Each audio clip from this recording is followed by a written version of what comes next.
दिनो मोहिते सोबतच्या सह्याद्रीच्या स्वर्गीय प्रवासात तुमचे सहर्ष स्वागत आहे। सकाळीच आम्ही किल्ले टकमक करून थेट आता किल्ले अर्नाळावरती जाणार आहोत। किल्ले टकमक चढायला खूप अवघड, सकाळी एक्सप्लोर केला तो आणि त्यानंतर आम्ही अर्नाळ्याला जायला निघालो। सोबत मित्र होते, मित्रमंडळी सगळी, त्यांची मुलं, चिल्ली पिल्ली सगळी टोटल होती आणि आम्ही आलो होतो अर्नाळा बीचवरती। लॉन्चची वाट बघत आम्ही सगळेजण बसलो होतो। मजाक मस्ती वगैरे करत सगळे एकामेकाची खेचत चाललं होतं। तेवढ्यात लॉन्च आली। लॉन्चवरती खचाखच भरलेली गर्दी होती आणि त्या धावपळीमध्ये आम्ही जागा पकडली आमची आणि कुठे बसणार करून एका कोपऱ्यामध्ये जाऊन आम्ही सर्वजण बसलो। त्यानंतर अर्नाळ्याला जाणारी खूप सारी लोक येत होती।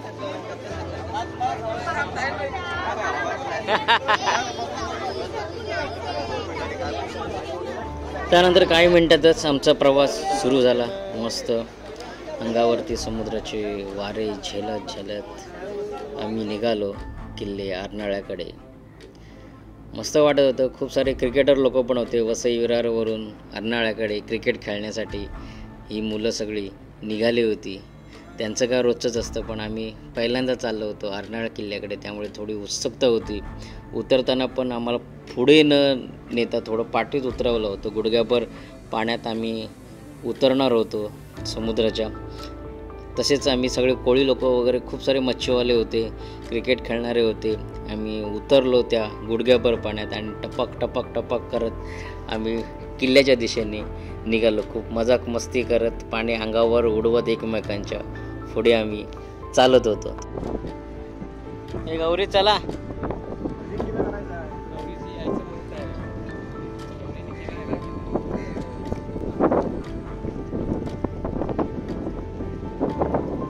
किनाऱ्यावर आम्ही बोटीने उतरलो आणि अर्नाळा किल्ल्याकडे जाणाऱ्या रस्त्याने आम्ही निघालो। किल्ल्याकडे जाणाऱ्या अरुंद रस्त्याने आम्ही जात होतो।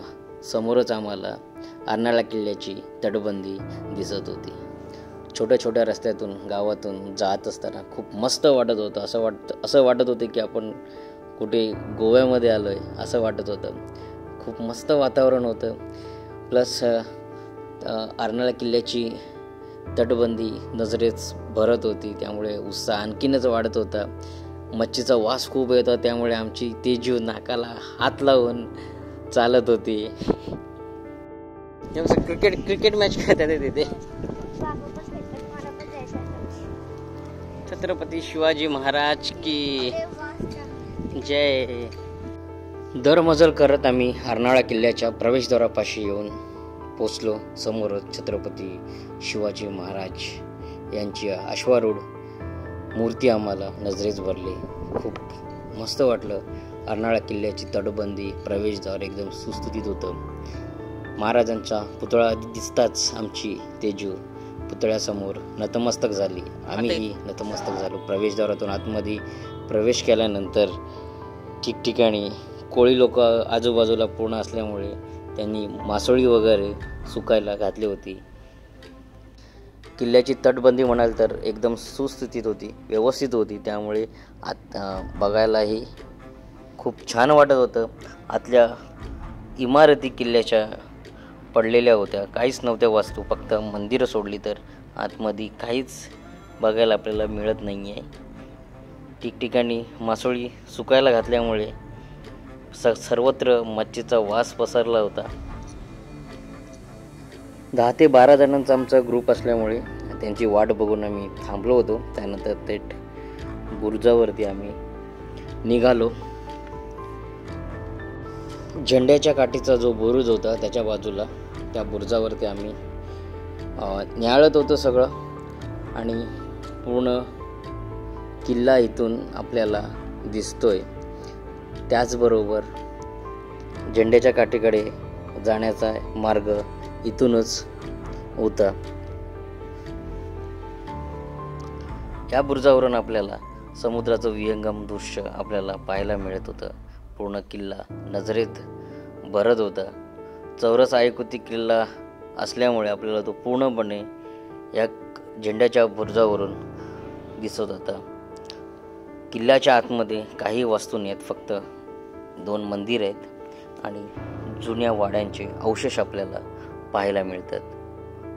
अर्नाळा किल्ल्याचा इतिहास म्हणाल तर अर्नाळा समुद्रावरती लक्ष ठेवण्यासाठी, समुद्रमार्गाने होणाऱ्या व्यापारावरती लक्ष ठेवण्यासाठी पोर्तुगीजांनी हा किल्ला बांधला. त्यानंतर 1739 मध्ये मराठा इंग्रज युद्धामध्ये हा किल्ला मराठ्यांच्या ताब्यात आला. आता आपण बघताय बुरुजावरील काही भुयारी मार्ग आहेत. हे भुयारी मार्ग थेट खालपर्यंत जातात आणि या भुयारी मार्गांमध्ये छोट्या छोट्या खोल्याही आहेत आणि या खोल्यांमध्ये युद्धकाळात दारुगोळा साठवण्यासाठी किंवा मसलतीसाठी वापरल्या जात असल्याची शक्यता वर्तवण्यात येते. आपण आता पाहतोय ते मराठा पेशवेकालीन शौचालय आपल्याला पाहायला मिळते. त्यानंतर तटबंदीवरून चालत असताना संपूर्ण आयताकृती हा किल्ला असल्यामुळे ठिकठिकाणी आपल्याला तटबंद्या पाहायला मिळतात. काही तटबंद्या ह्या भग्नावस्थेत आता आहेत तर काही तटबंद्या ह्या सुस्थितीत आपल्याला पाहायला मिळतात. प्रत्येक तटबंदीच्या इथे एक खोली होती, सिक्रेट खोली, जेणेकरून तिथे तटबंदीवरील सैनिकांना राहण्यासाठी किंवा पारेकऱ्यांना झोपण्यासाठी किंवा दारुगोळा वगैरे साठवण्यासाठी, शत्रूने अचानक हल्ला केला तर किंवा मसलत करण्यासाठी ह्या खोल्या होत्या. त्यानंतर तिथूनच खाली एक रस्ता जायचा, तो थेट बालेकिल्ल्याकडे जायचा. जिथे मेन वस्ती होती तिकडे हा रस्ता जायचा.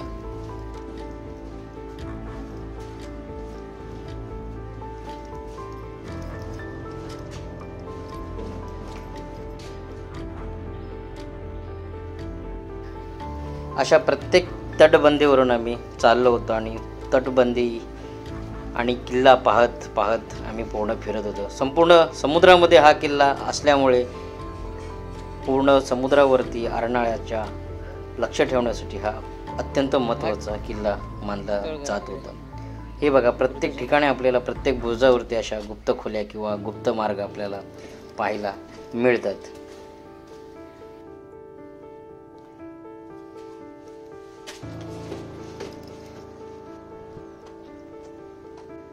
संपूर्ण किल्ला फिरून झाल्यावरती आम्ही पायऱ्यांद्वारे खाली उतरलो, जेणेकरून आपल्याला प्रवेशद्वाराच्या इथे परत जाता येतील. पण जाता जाता मस्त असे तिथल्या राहणाऱ्या लोकांनी भाजीचे मळे केले होते. एक विहीर पाहायला मिळाली आम्हाला त्या पोर्तुगीजकालीन.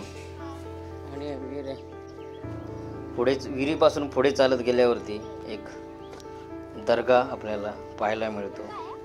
या दर्ग्यामध्ये मुस्लिम बांधवी याचे दर्शन घेण्यासाठी येतात. असं सांगितलं जातं हा दर्गा पोर्तुगीजांच्या काळापासून या किल्ल्यावरती पाहायला मिळत होता. सह्याद्रीतील सर्व किल्ल्यांवरती कुठले ना कुठले मंदिरं असतातच. गणपतीचं म्हणा किंवा महादेवाचं मंदिर असतं. तसंच अर्नाळा किल्ल्यामध्ये पोर्तुगीजकालीन किंवा मराठाकालीन हे गणपतीचं मंदिर आपल्याला पाहायला मिळतं. गणपती मंदिराच्या इथून पुढे गेल्यावरती आपल्याला उद्ध्वस्त वाड्यांचे, पडक्या वाड्यांचे अवशेष पाहायला मिळतात. फक्त त्या वाड्यांचे जोते, चौतरे आणि कोसळलेल्या भिंती आपल्याला फक्त पाहायला मिळतात. त्या बघत बघत आम्ही आता आमचा प्रवास आता परतीच्या मार्गावरती लागलेला होता. आणि बॅक टू पॅव्हिलियन परत आता वसईच्या किल्ल्यावरती.